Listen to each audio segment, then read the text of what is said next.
Ya, jadi tadi sudah Ibu sampaikan bahwa makna lugasnya untuk hipertensi, dia terdiri dari dua suku kata, yaitu hiper dan tensi sendiri. Artinya apa adalah tekanan darah yang tinggi atau hiper. Ya. Nah,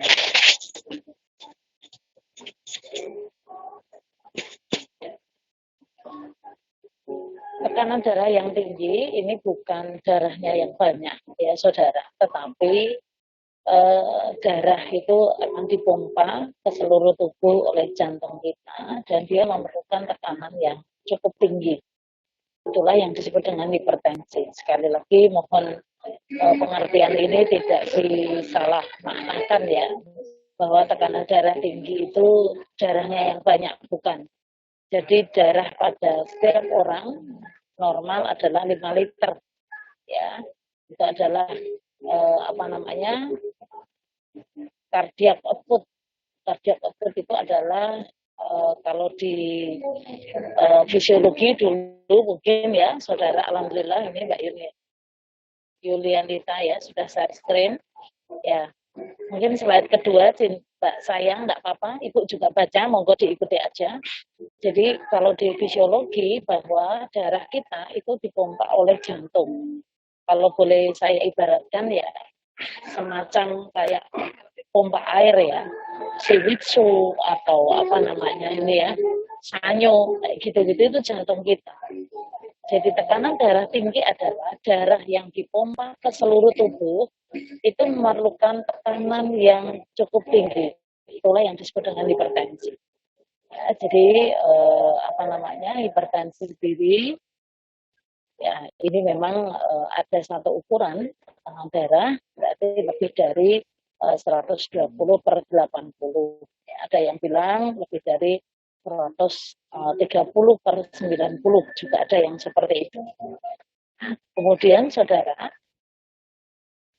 nah ini yang definisi yang lain oleh Smith ya tahun 95, bahwa tekanan darah tinggi atau hipertensi ini bisa diartikan bahwa tekanan darah yang atas atau sistolik ya itu di atas 140 dan diastoliknya di atas 90.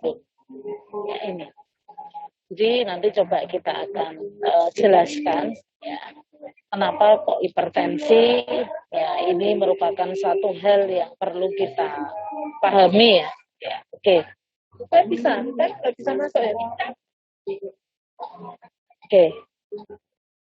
Selanjutnya, saudara, untuk gejala di hipertensi, yang pertama, ya,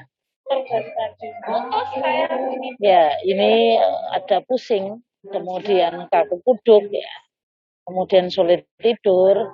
Ya. Ini merupakan satu keluhan-keluhan ketidaknyamanan karena satu upaya yang tinggi dari jantung kita. Kemudian kelelahan. Kenapa kok kelelahan bisa muncul? Karena darah akan dipompa ke seluruh tubuh. Jika perlu adanya tekanan yang tinggi, tentunya ini akan memberikan dampak ya. Cardiac output atau pompa jantung ini juga kurang adekuat sehingga muncul suatu kondisi yaitu adanya kelelahan.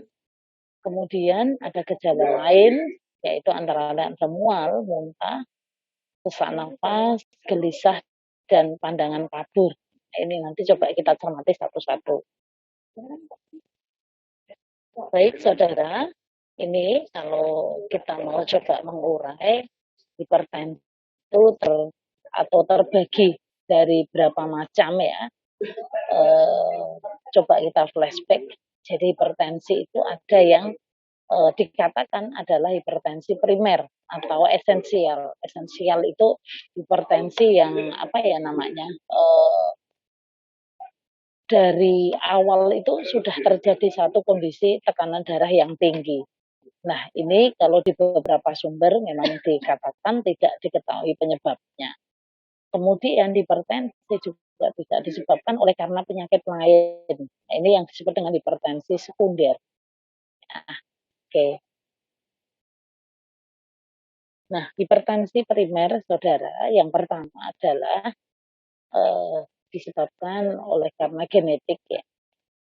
Genetik kok bisa bermain-main di sini kalau saudara melihat, kalau saudara melakukan pengkajian, biasanya kita akan mengkaji apakah di dalam satu keluarga ada riwayat genetik hipertensi. Assalamualaikum warahmatullahi wabarakatuh. Sehingga genetik ini Selamat pagi dan merupakan satu faktor predisposisi yang perlu kita kaji ya saudara.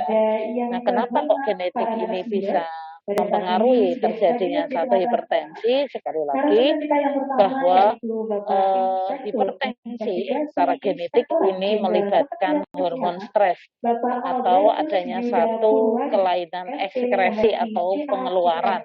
Nanti coba kita lihat patofisiologi setelah ini. Kemudian yang kedua adalah obesitas. Obesitas juga bisa meningkatkan satu kondisi hipertensi ya. Karena dengan adanya obesitas maka pompa jantung ini juga akan meningkat. Pompa jantung membawa darah ke seluruh tubuh, nah inilah yang disebut dengan hipertensi. Kemudian yang ketiga, kalau kita lihat Shimizu atau Sanyo ya, itu pasti akan ada peralon ya atau pembuluh darah kalau di kita. Jadi hipertensi juga bisa disebabkan oleh karena kekakuan pembuluh darah. Ya. Jadi kekakuan pembuluh darah atau hilangnya elastisitas jaringan ya pembuluh darah ya atau yang disebut dengan arteriosklerosis. Jadi darah kita atau jantung ya, jantung atau darah bisa ke seluruh tubuh itu dipengaruhi oleh satu pompa jantung dan yang kedua adalah pembuluh darah. Pembuluh darah itu peralon-peralon kalau di pompa darah gitu ya atau pompa air itu peralon. Nah, peralonnya kita adalah pembuluh darah. Pembuluh darah yang kaku atau tidak elastis atau bahkan terjadi satu pengendapan yang disebut dengan arteriosklerosis misalnya atau pada lansia-lansia itu sudah kaku, hilang elastisitasnya, ini bisa memacu terjadinya hipertensi. Kemudian hipertensi primer juga disebabkan oleh karena kebiasaan hidup. Lagu Indonesia Raya. Ya, saudara. Hadirin dimohon berdiri.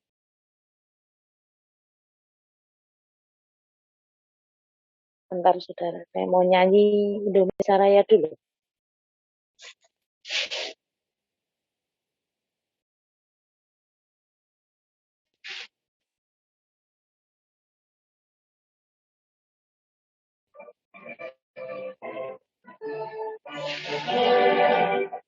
Indonesia tanah airku, tanah tumpah.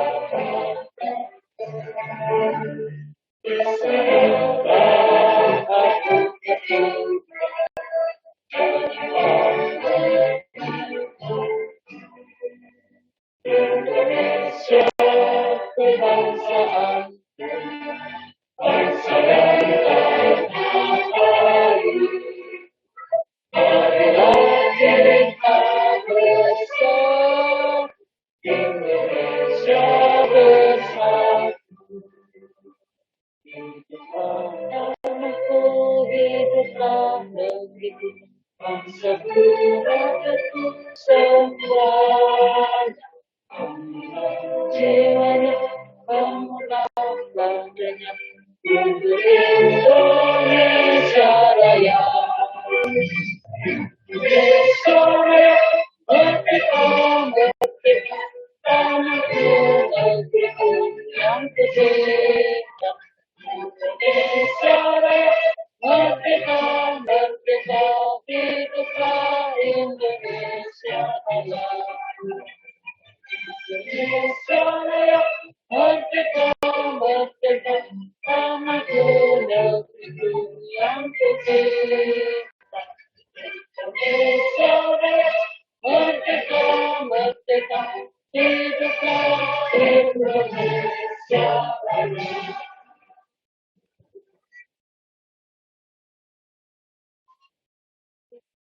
Hadirin disilakan duduk kembali. Ya. Selanjutnya sebagai insan yang bertakwa dan menyempurnakan langkah pagi kita pada pagi hari ini, marilah kita bersama membacakan doa. Doa akan dipimpin oleh Bapak Prasetyo Hermanto Eskom. Kepada beliau disilakan.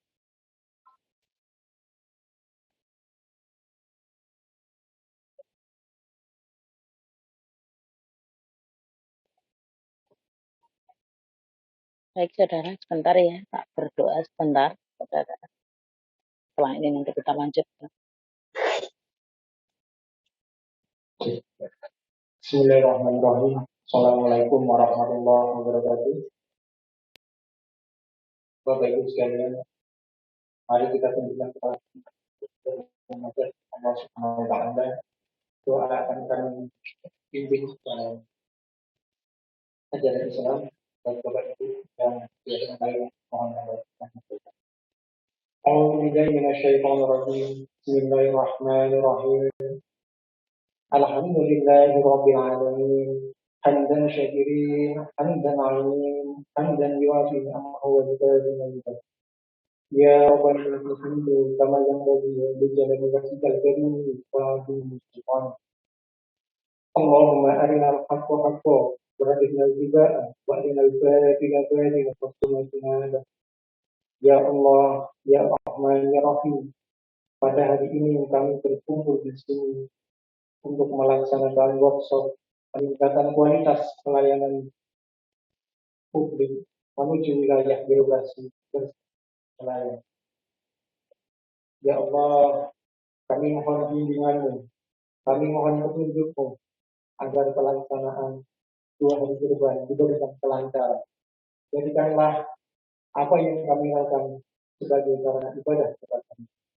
Tabungkanlah doa permohonan kami, ya Allah, ya Rahman, ya Allahumma nas'aluka salamatan fid wa afiyatan fid jasadi wa hidayatan fil 'ilmi wa barakatan fil rizqi wa tawfiqan qabla al-maut wa rahmatan fil maut wa maghfiratan. Rabbana atina fid dunya hasanah wa fil akhirati hasanah wa qina adzaban nar. Subhana rabbika rabbil izzati 'amma yasifun wa salamun 'alal mursalin walhamdulillahi rabbil alamin. Assalamualaikum warahmatullahi wabarakatuh. Baik saudara, kita lanjutkan lagi. Jadi yang terakhir, yang keempat ya, bahwa hipertensi primer Dilanjutkan dengan laporan Ketua Panitia disebabkan oleh karena kebiasaan hidup ya, atau lifestyle saudara. Yang pertama adalah karena konsumsi makanan ya, terutama yang tinggi garam, kemudian stres yang tadi saya mentor saudara semua, kemudian merokok, Assalamualaikum warahmatullahi kemudian wabarakatuh. minum alkohol maupun makanan yang berlebihan. Ya, seperti tadi misalnya obesitas ini resiko oleh karena orang itu obesitas ini tentunya sel-selnya juga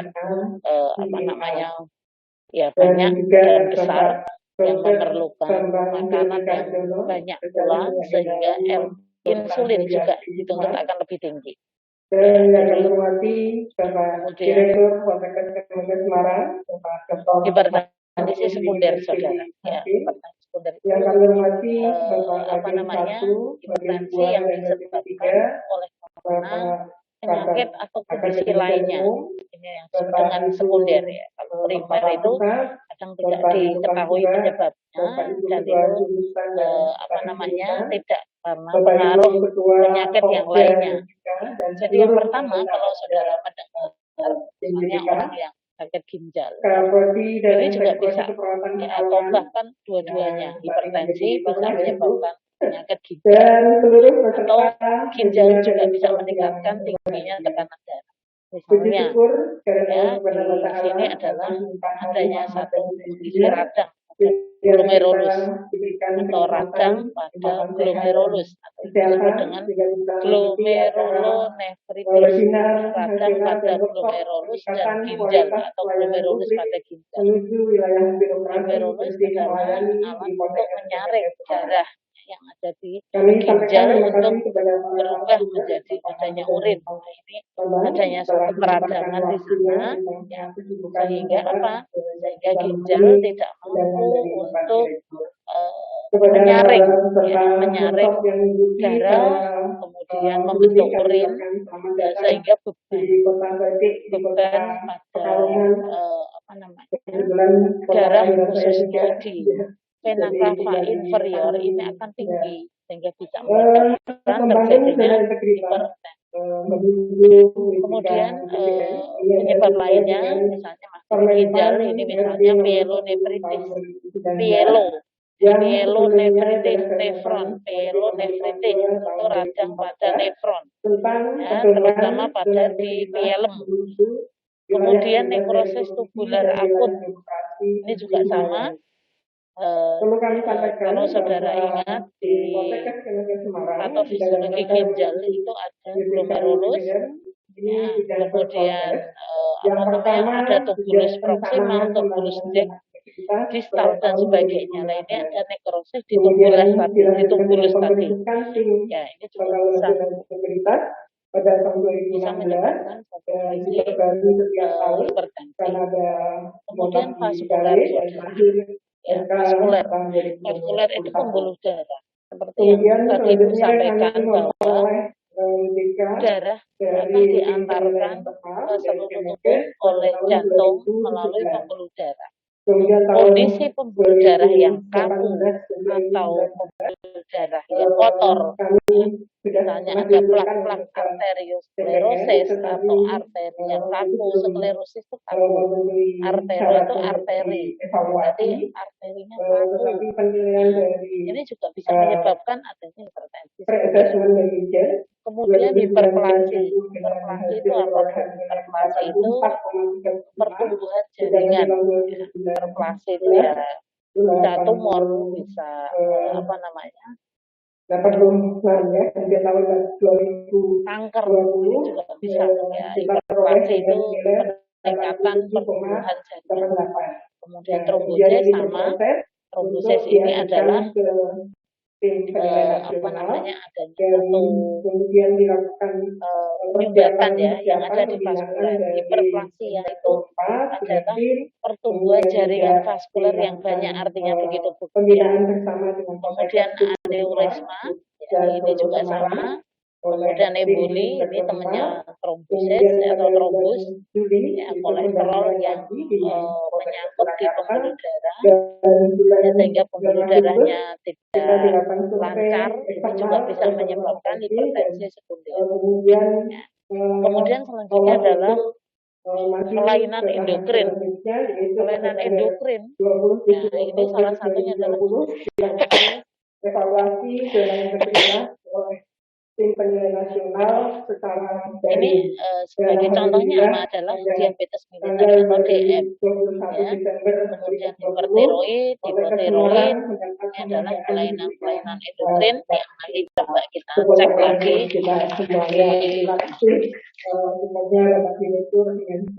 Kemudian saraf, ya, saraf. Salah satunya adalah stroke, encephalitis, ya. Kemudian obat-obatan, ya, ini salah satunya adalah kortikosteroid. Yang sama dengan Kementerian Kesehatan dalam upaya pembangunan zona integritas menuju wilayah bebas. Baik, saudara semuanya, ini adalah beberapa faktor penyebab adanya satu kondisi hipertensi. Yang pertama adalah usia. Kenapa kok usia? Ingat saudara, semakin usia tua, maka kondisi arteri atau pembuluh darah manusia adalah semakin kaku, ya, karena elastisitasnya berkurang, itu semakin berkurang, sehingga secara linier semakin tinggi usia, semakin tinggi resiko terjadinya hipertensi. Ini Ini merupakan satu garis lurus ya, karena tadi ada satu fungsi arteri yang kaku, dan arteri yang kaku ini merupakan salah satu penyebab terjadinya hipertensi. Kemudian diet, tadi kita juga sudah bicara diet, bahwa diet atau pola makan yang tinggi kolesterol misalnya, ya, sehingga bisa menyebabkan plak, tinggi garam itu juga bisa meningkatkan adanya hipertensi. Untuk pemberian materi kami kemas dengan acara webinar nasional agar bisa diikuti oleh semua sivitas akademika terutama di Poltekkes Kemenkes Semarang dan juga rekan-rekan Poltekkes di seluruh Indonesia. Terima kasih mungkin buat Ibu yang sudah mengikuti dari mungkin sampai Merauke, mungkin bisa ini dari partisipannya ada sudah sampai berapa itu enggak ya. Terima kasih karena kemarin juga sudah kami share di grup SPI ya. Mungkin teman-teman sudah memberikan link-linknya ke rekan-rekannya semuanya. Terima kasih.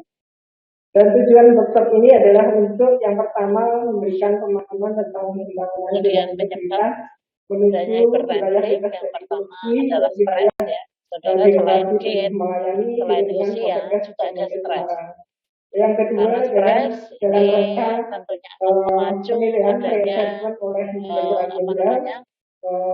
hormon kortisol yang tinggi, ya. Hormon kortisol yang tinggi dihasilkan oleh kelenjar yang ada di medula ginjal, ya. Atau glukokortikoid, ya. Sehingga glukokortikoid tentunya akan meningkatkan satu respon stres yang tinggi, dan ini akan berdampak pada pembuluh darah, pada tekanan darah. Terima kasih. Ya, adanya. Assalamualaikum warahmatullahi wabarakatuh. Ya. Oke. Kemudian merokok, saudara. Tadi genetik sampun, kemudian merokok. Ya, nanti coba kita bisa diskusikan. Kegemukan tadi juga sampun, kurangnya aktivitas. Ini karena relevansi dengan kegemukan, kemudian konsumsi minuman keras, saya yakin ini juga bisa diterima. Kelainan ginjal, ini juga saya yakin saudara bisa melihat tadi, misalnya ada glomerulonefritis, pyelonefritis, nekrosis tubular akut dan sebagainya. Ya. Oke. Terima kasih Mbak Palin untuk kesempatannya dan mohon izin Bapak semuanya. Kemudian coba kita belajar sedikit tentang Assalamualaikum warahmatullahi wabarakatuh. Selamat pagi, salam sejahtera untuk kita semuanya. Alhamdulillah wa syukurillah. Jadi etiologi ya, diawali dari etiologi tadi ya, baik primer maupun sekunder ya. Tekanan darah tinggi itu khasnya adalah adanya penyempitan pembuluh darah. Ya, jadi pembuluh darah itu sempit atau kaku ya, atau tidak elastis. Sehingga apa dampaknya? Kompensasinya adalah karena jantung sebelah kiri itu bertugas untuk memompa darah ke seluruh tubuh, konsultan gerontologi Mas, sehingga kompensasi kalau adanya penyempitan pembuluh darah atau kekakuan pembuluh darah, berarti jantung kiri terutama akan memompa darah dengan upaya lebih keras. Inilah yang disebut dengan hipertensi. Sekali lagi, hipertensi bukan darahnya yang banyak, tetapi usaha untuk memompa darah ke seluruh tubuh, khususnya jantung sebelah kiri atau ventrikel kiri, sebagai kompensasi terjadi penyempitan pembuluh darah, ini harus Yang kedua dilakukan nanti dengan keras. insya Allah bila sudah Nah, bersama kita dengan adanya ventrikel kiri yang memompa dengan beliau keras Bapak itu Inspektur memberi dampak Investigasi adanya Kementerian tekanan Kesehatan darah Republik yang Indonesia meningkat Bapak dan Albertus COP Yuda yang menurun. Purwadi, COP itu adalah SEMSIA, cardiac CPNA, output. Nah, oleh karena itu tanda GPA. gejalanya antara lain adalah adanya Yang kami satu hormati kelelahan dan teman-teman sebagainya. kelompok Itu salah kerja satu bentuk atau tanda COP yang menurun. WBBM Poltekkes Nah, oleh karena Semarang itu mulai ciri-cirinya dari para adalah wakil, terima kasih para pandangan berkurang, ada lemas, para kaku kasubag, kuduk, cepat ketua marah, SPI, nyeri yang kepala, sebagai muntah ketua, atau mual. tim, Sehingga para kepala orang-orang pusat, dengan insya Allah hipertensi juga, biasanya lengkap, akan Pak diikuti Khairul, Pak selain Didin, peningkatan Pak tekanan Didin, darah juga Yakin, COP terima yang kasih. menurun atau Beserta apa namanya saya, ini para koordinatornya hadir, Prof. Diah kalau nggak salah tadi saya lihat. Terima kasih Prof. Diah atas bergabungnya tekanan dengan kita perifer semuanya. menurun karena COP Para menurun, terima COP kasih. menurun, Pak Asep, maka apa Pak namanya Harto, tanda-tandanya adalah Bu Fatimah, permeabilitas Bu Sri apa Rahayu, namanya terima kasih. Bu Tri, perifer tadi, ini juga terima akan kasih. menurun. Jadi tangannya Pak biasanya Teguh, akan apa namanya terima kasih. akral dingin, ya. Bahkan bisa sampai Oh ya Bu ini Susi, ya terima berkeringat kasih. dingin dan Pak sebagainya. Itu Sugiarto, merupakan salah atau satu mewakili. tanda COP yang tidak Bu Irma adekuat. ya, terima kasih. Dari program Kita lanjutkan, Pasca, saudara.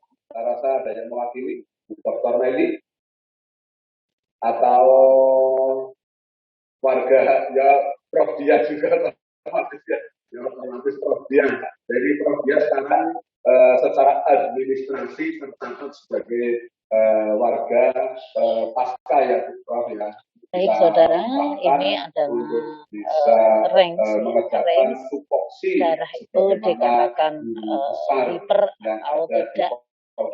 Ini kalau kita lihat sistolik sama diastolik optimalnya ada di angka 120/80. Ya, ini optimal. Ya. Kemudian di situ ada normal, high, normal, hipertensi. Sehingga tadi yang Ibu bilang ke saudara semuanya, menurut tenis 1995 bahwa hipertensi ini ditandai dengan adanya peningkatan tekanan darah sistolik lebih dari 140 dan tekanan darah diastolik lebih dari 90. Mari kita tidak hentinya memanjatkan rasa syukur kita kehadirat Allah Subhanahu wa Ta'ala. Baik saudara, kemudian penata laksanaan Tuhan yang Maha Pengasih, karena tadi kita sudah berbicara bahwa hipertensi itu ada dua jenisnya, yang hipertensi esensial atau primer dan juga sekunder yang dipengaruhi oleh karena kondisi atau penyakit lainnya, sehingga penata laksanaannya juga disesuaikan dengan adanya hipertensi tersebut. Kalau hipertensi secara umum, yang pertama adalah adanya pengaturan diet, ya rendah garam misalnya, konsumsi banyak buah, banyak sayur, rendah kolesterol, tidak minum alkohol, ya ini jelas di situ. Kemudian yang olahraga teratur, ya ini juga perlu dijaga, dan juga adanya upaya penurunan berat badan, ya. Dan ini ada beberapa obat anti hipertensi yang bisa dikonsumsi, ada dari golongan beta blocker, ada kombinasi alfa dan beta blocker, ada RC inhibitor, ada vasodilator dan sebagainya. Nah, vasodilator artinya apa? Adalah pembuluh darah itu semakin elastis, atau vasodilator. Dilator itu melebar, jadi vaskulernya melebar. Jadi harapannya yang tadi terjadi penyempitan pembuluh darah itu terjadi satu pelebaran, sehingga hipertensi akan bisa teratasi sedikit demi sedikit. Ini beberapa makanan dan sayuran yang bisa dikonsumsi saudara. Ya, ini juga sama, saya yakin saudara sudah paham. Yang pertama adalah jelas mengawal stres atau tekanan emosi, ya. Kemudian berat badan, gerakan atau aktivitas yang diupayakan untuk rutin, Ya, kemudian jangan lupa untuk periksa tekanan darah persis seperti germas ya, germas atau gerakan masyarakat hidup bersih dan sehat salah satunya ya adanya untuk meningkatkan makan atau konsumsi buah sayur, mengurangi stres atau kelola stres dengan baik ya, kemudian apa namanya aktivitas yang teratur bisa mengalir lewat suara maupun baik saudara. Sekarang apa yang harus dilakukan nanti untuk penata laksananya jika ada hipertensi seperti tadi untuk konsumsi obat tekanan darah tinggi sesuai nasihat dokter, kemudian kelebihan berat badan dikurangkan atau diturunkan, kemudian makan makanan yang rendah garam dan konsumsi kopi dihentikan ya, merokok, minuman keras ini harus dihentikan. Segera cukup ya, dari makanan daging sapi olahan, pola makan yang seimbang dan olahraga tentu. Oke, ini yang terakhir saudara. Jadi, yang spesial apa sih akibatnya kalau tekanan darah tinggi? Yang pertama adalah serangan jantung, terutama jantung kiri yang memompa darah semakin cepat. Ini bisa terjadi ada serangan jantung, kemudian gagal ginjal saudara, kemudian stroke. Kenapa kok stroke? Karena trombus tadi, trombus atau embolus atau endapan darah yang menggumpal ya karena penyempitan pembuluh darah sehingga darah itu resikonya bisa menggumpal. Kalau menggumpalnya ada di daerah otak atau pembuluh darah otak, ini bisa menimbulkan adanya stroke. Bisa juga terjadinya satu kebutaan kalau sampai ke pembuluh darah yang yang bertugas untuk memberikan dan banyak teman yang lain yang sudah berusaha darah ke mata ya, ini juga bisa.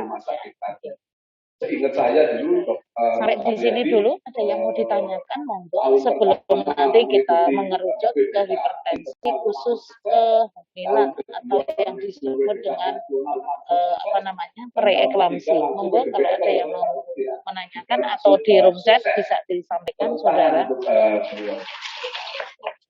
Dan saya Suwadi juga memang bidangnya dan sekaligus selaku Pak Dokter ini sangat tepat tahun itu ya untuk kita undang untuk kita kenal utama pada kesempatan Bapak Ibu khususnya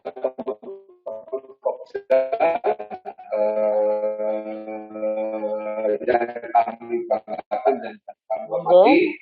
Teman-teman bisa bertanya yang diketuai oleh Bu Ketua SPI Bu Wiwi dan utamanya diawasi langsung, dipantau langsung oleh Pak Wadi.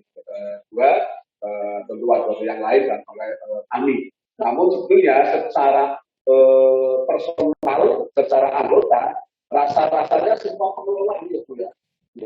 Semua pengelola yang ada di Poltekkes Semarang. Oh ya maaf, kami belum menyapa atau belum menyampaikan rasa hormat dan terima kasih kepada peserta dari luar Poltekkes ya Pak.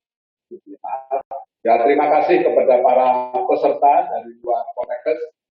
Oh ya terima kasih karena informasi ini telah di-share di grup SPI maupun yang lainnya sehingga betul-betul informasi ini mudah-mudahan juga bisa diikuti, bisa keberkahannya bisa didapatkan dari teman-teman luar Poltekkes khususnya untuk bisa mengenerate, untuk bisa mendorong kegiatan-kegiatan yang sejenis di Poltekkes yang lain. Dan kita ketahui bersama dulu organisasi SPI itu hanya yang ada di Poltekkes BNU. Namun karena dari hasil evaluasi keberadaan organisasi SPI itu sangat penting, sangat diperlukan untuk bisa mengawal pelaksanaan tata kelola yang ada di satuan organisasi yang disebut clean, ya. Clean, dan kita diharapkan mengelola ini dengan bersih dan juga dengan baik, good and clean namanya begitu, sehingga darah. organisasi SPI ada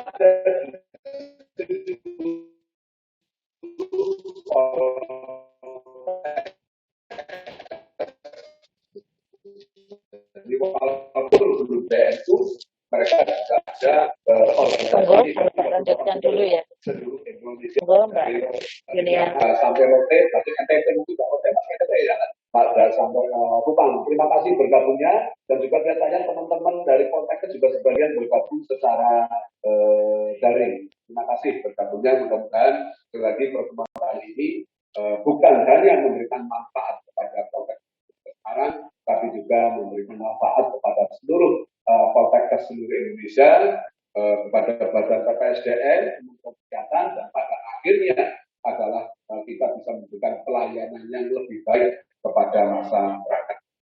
Bapak Ibu yang kami hormati, kembali tadi bahwa dari susunan tim Pokja dari sisi tidak ada yang mau diklarifikasi, saudara. Kalau tidak, Ibu coba lanjutkan ya, sedikit tentang preeklamasi. Terima kasih Mbak Yulianita.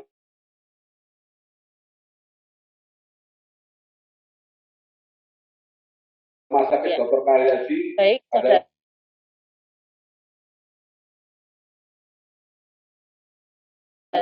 Kalau tadi teori tentang hipertensi secara umum